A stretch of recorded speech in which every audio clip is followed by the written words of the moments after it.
identify social ills and solutions, because it creates a conversation. It allows us to sit around and say, but if this is going on, how do we solve this problem? And some of those problems are very particular to a certain community or our nation or whatever the case might be. So in many ways, it's just extended my research to be able to write in different genres. And I think it's safe to say that there's some breath of life in the books you've written, the breath of life in the stories you've told, simply because, like you have said, there are stories about um, societal ills that are affecting us. Just take us through some of these books. Just break down some of these books for us. How you've written them, and what are they challenging in our society today? So Sophia, as I said, was the book on domestic violence, and what happened from there is not just the conversations that happened from there, but social science students at one of the universities used it as a text to understand some of the themes that develop around domestic violence in a household, how it affects children, where does it come from, um, and to try and unpack some of the themes. And so what they did is they developed a play for their class. This was second year students in 2013. And then I worked with Moments Entertainment, and we presented a theater play that was performed at the Pretoria State Theatre in 2014. And what we used that for was to bring audience members into the play. It's sort of a Brechtian theater model that allows the book to be developed as a performance piece, but then it allows people that are sitting in the audience to give us their stories of abuse, their poems of abuse. And so it becomes this holistic model, like a healing circle, where people are talking about abuse and sharing their experiences and finding ways to transcend those experiences. So this is what happened with Sophia. And after that, I continued to write short stories. So we developed a book, a collection called Belly of Fire, which is written by various activists. I just have one story in there. And we spoke about, we have a story about shack burnings in KwaZulu-Natal, which is still a big problem in our country. We have a story about child abuse. We have one story about a South African Jew who's reflecting about not wanting to move to Israel because he's not able to. He's got this dissonance with what's actually going on out there. The feeling of wanting to be there, but also not politically aligned with what's going on out there with this, and then there's a story on which is really comment on the Muslim marriages bill. So the idea that in polygamy, there's no transparency on the rights that women have within the situation, especially the right to inherit and the right, various rights and responsibilities upon them. So there's a lot of commentary that comes through these short stories. And then I wrote the Nisa Kamar series. Now, when I started writing the series, it was really like, a story of good versus evil, just trying to give a normal superhero, not even a superhero, the story of a young girl living in South Africa called Nisa Kamar. She's 10 years old. And I wanted a story that I could relate to when I was growing up, a story that I would have enjoyed reading. And this story has just grown in leaps and bounds. We'll be launching book 4 next month, just after the month of Ramadan.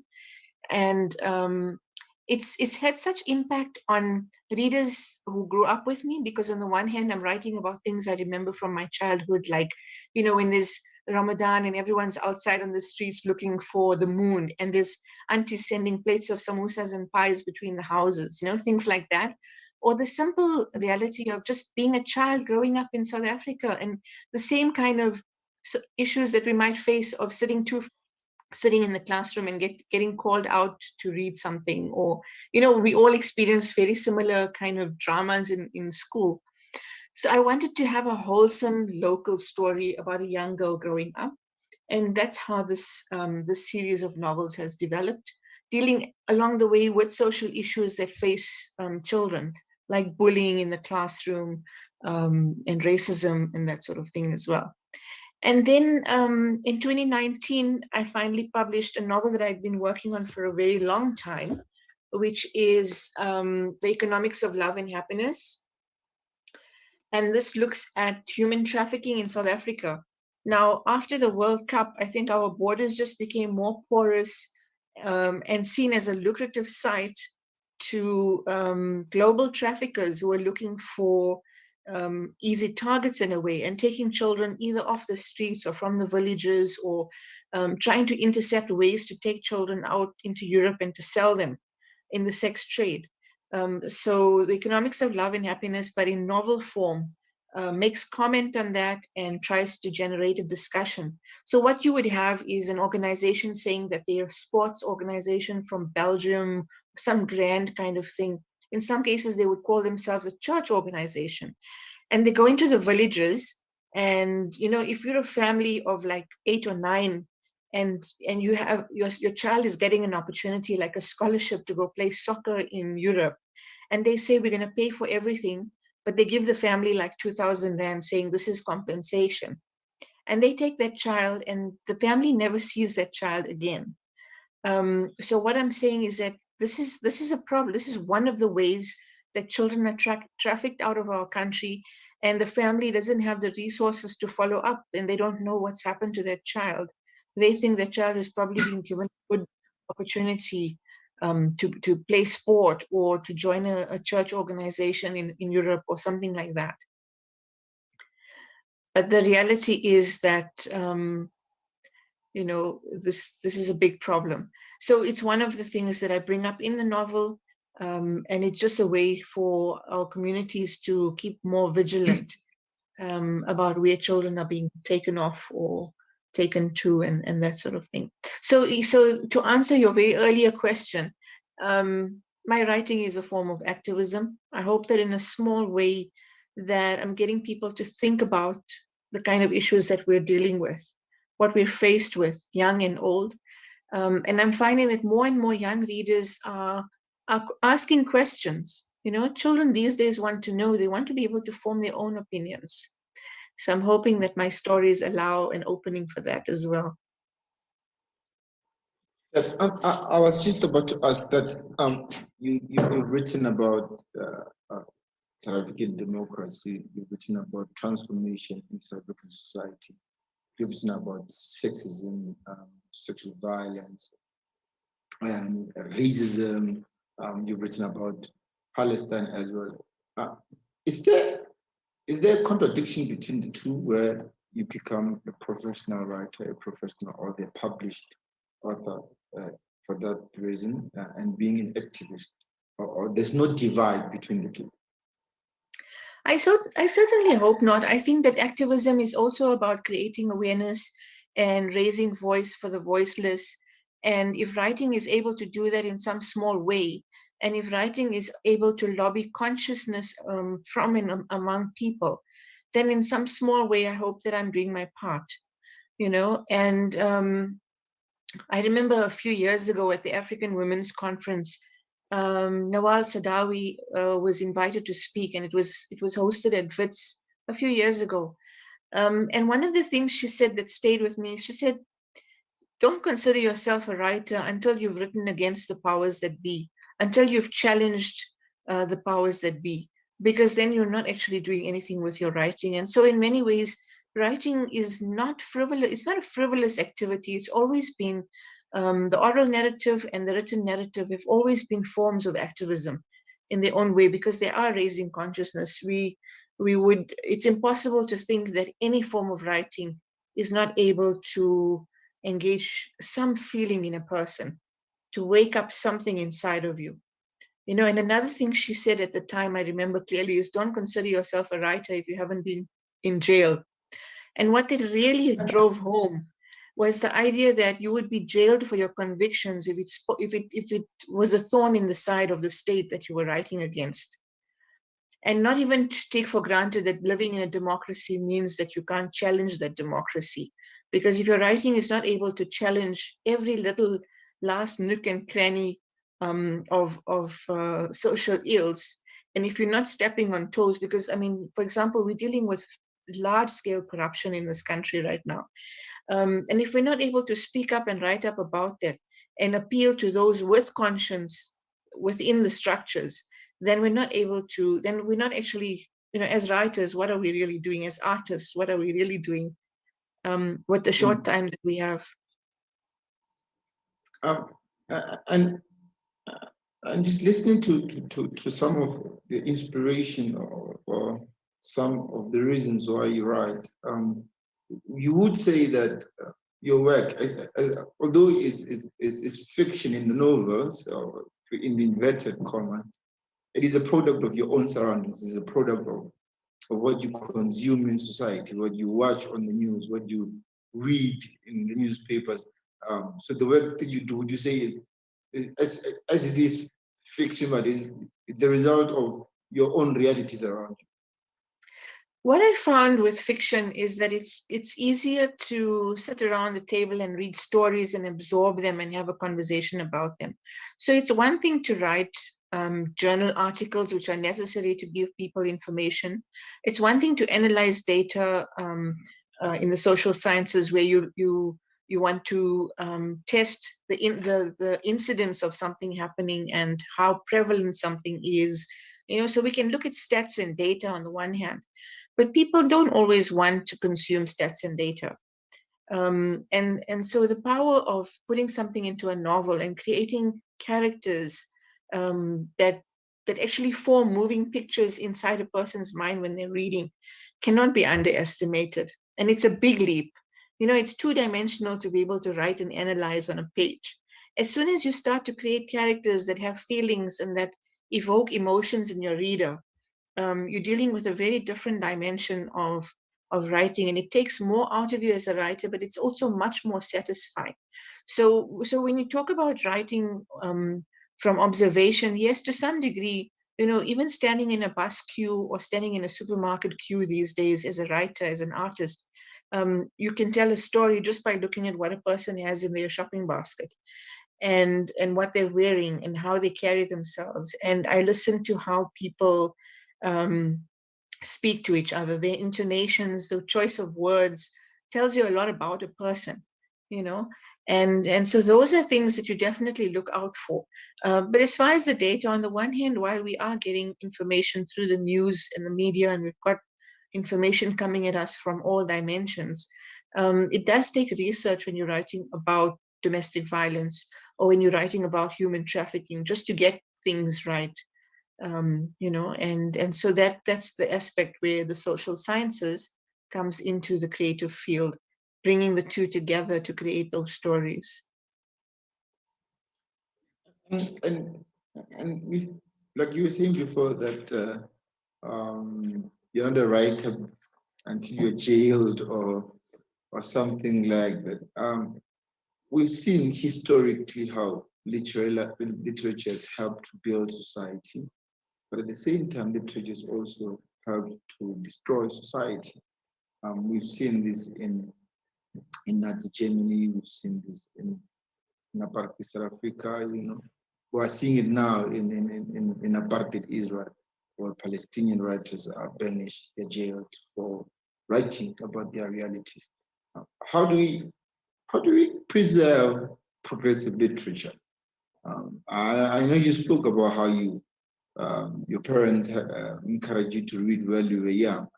But as a society, how do we preserve progressive literature amongst ourselves? From an individual level, I think that our sphere of influence is within the family and encouraging younger readers, and keeping, little libraries together where, not just in our homes, but in our communities.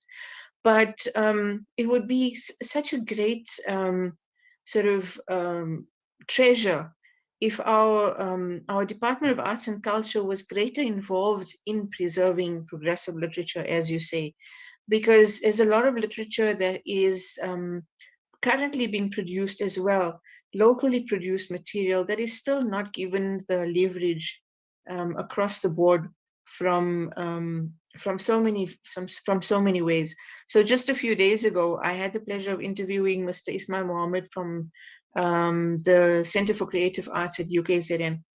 And we just happened to speak about the problem right now where, funding has gone missing, has been mismanaged, which was laid aside as a disaster relief fund during COVID for artists. That's 300 million rand that can't be accounted for. And I'm making this point only because, look, this is money not only that will help artists, that will keep the arts alive during a pandemic, but also if there's a commitment from from the powers that be, so to speak, from government, towards both our locally produced literature and creating these hives of both creating and looking after what is available, the material, the progressive material, the books, will definitely benefit in the future as well. So I think that there has to be more conscientizing of just the importance of this material, of this literature. Our literature is political. It has the ability to inform. It has the ability to, like we said, keep us on our best of intentions for creating a better community, for creating leaders of tomorrow. And we can't underestimate that. It's just that we need more resource. And in the meantime, resource is slipping through the drains of corruption. And it's actually very frustrating to see that happen. And I'm sure you're familiar with this. It's in Palestine, how young writers, and I'll say young writers because I think that's where we minds are being creative. They're finding new ways of providing literature. We've seen students in Palestine being arrested for distributing flyers. We've seen young activists being arrested because of a Facebook post. And these are young creatives, these are young artists who are finding it extremely very much difficult to produce literature, to produce stories of fiction that will inspire families, stories of Palestinian realities and liberation that would inspire the next generation and the next generations after them. Finding it extremely difficult to write. So what message would you have to young Palestinians today in university campuses, in high schools that are really finding it hard to get that basic motivation to write? We have to read, we read and we observe around us. And I think the most important thing to write about writing is to find your own writer's voice, to find your inner voice, and not to just think that you're going to be, the first thing you write is going to be like this great groundbreaking thing. So stop judging, put your pen down and just write and see what comes up. I think that's important. Writing can be a very healing process. So even if you're writing just for yourself, it's something that can be very special and motivating. I don't know if you've heard of something they call it the morning papers, where the first thing you do when you wake up in the morning is write the first thing that comes to your mind, even if it's just for 4 or 5 minutes. And you collect that diary every single day, and you'll be fascinated about how that helps you discipline yourself as a writer, and how that allows you to develop your voice as a writer. So that's a wonderful way to get into writing and to have a better understanding of your own mindset, your own self. And the other thing is that, we talk about songs and lyrics like Tracy Chapman, Bob Marley, and so many others who have written about the politics of their time. And the power came from what they observed and how they felt and how they processed both of that. So our young people have that potential to tap into what you're feeling and how you're experiencing your environment. Just write about that without judgment. And don't underestimate the power of how that'll connect you, because when you share written emotion, it has a different level of power to connect with people around you, people your age, um, older people like myself who want to read about that vibrancy of being young and being, opening your eyes and awakening to your political consciousness. And I think that there's a lot to be had if our young people just stop judging and keep writing, put their pen down and write. Great. Shafinaaz, thank you very much for joining our webinar series. We really do appreciate the different voice that you bring on the issue of activism and being an author. We really do appreciate it. Shafinaaz is on Instagram, she's on Twitter, and she's on Facebook as well. What we know is that people might have follow-up questions when watching this webinar series. You can contact her there. She's very, very quick to respond, I might tell you that. And her books are also on sale. So follow her on her socials and you will be able to get information of how to get one or two or three or four of her published work. Um, this video will remain on our Facebook page under the videos. It will remain on our YouTube channel under our videos. So for future reference, people can check it there as well. Shafinaaz, again, thank you so much for Thank you so honoring. much for having me, Ali. Such a pleasure chatting to you. Thank you again and good night.